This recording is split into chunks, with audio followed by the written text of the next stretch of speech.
Hello, my name is Navina Scala, and I'm doing my presentation on Animoto. So just some things that I'm going to be talking about. I'm going to talk about what Animoto is, how it relates to Bloom's taxonomy, how Animoto can be used in the classroom, and my opinion and final thoughts. So Animoto is a free program that allows its users to create and share fun, engaging videos in minutes. Some features of Animoto is that it's easy to use, so you can add photos, video clips very easily. It's also ready to use, so they have an option of thousands of different templates that you can use to start your creation, or you can begin from scratch. In addition, it also has a vast music library, so you can pick songs from the extensive library that they have and add music to your creation. In addition, Animoto can also be shared easily with other people. So how does Animoto relate to Bloom's taxonomy? So Animoto is a tool where students are creating content. So the cool thing about Animoto is that you can actually create a video about anything.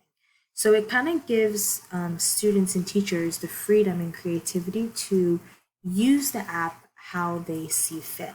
So depending on how you're using Animoto, you can touch on just about every part of Bloom's taxonomy. So creating, remembering from any portion of Bloom's taxonomy. So how I would use Animoto in the classroom.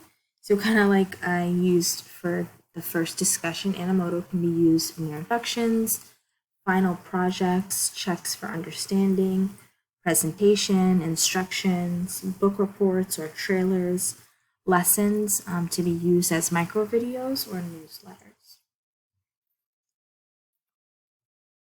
And my opinion and final thoughts on Animoto.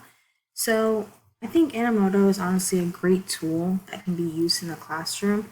It's very user-friendly, and more importantly, it is free to use, so you don't need to buy a school subscription or a personal subscription in order for you to use it. It really does give students and its users the opportunity to create whatever it is they want in a very creative way. It's also very easy to share the content that you make with others, and the app can be used for all subject areas. I would, however, not recommend the app for grades younger than third, just because it could be a little bit difficult to use and navigate. But I also think this app is great for teacher use as well. So it's an easy way to make micro videos for lessons and incorporate Bloom's taxonomy when you want to check for understanding, have students create something, evaluate, analyze. You can use it honestly however you see fit, right? You just kind of gotta think outside the box a little bit to think of those fun lessons. But yeah, thank you so much.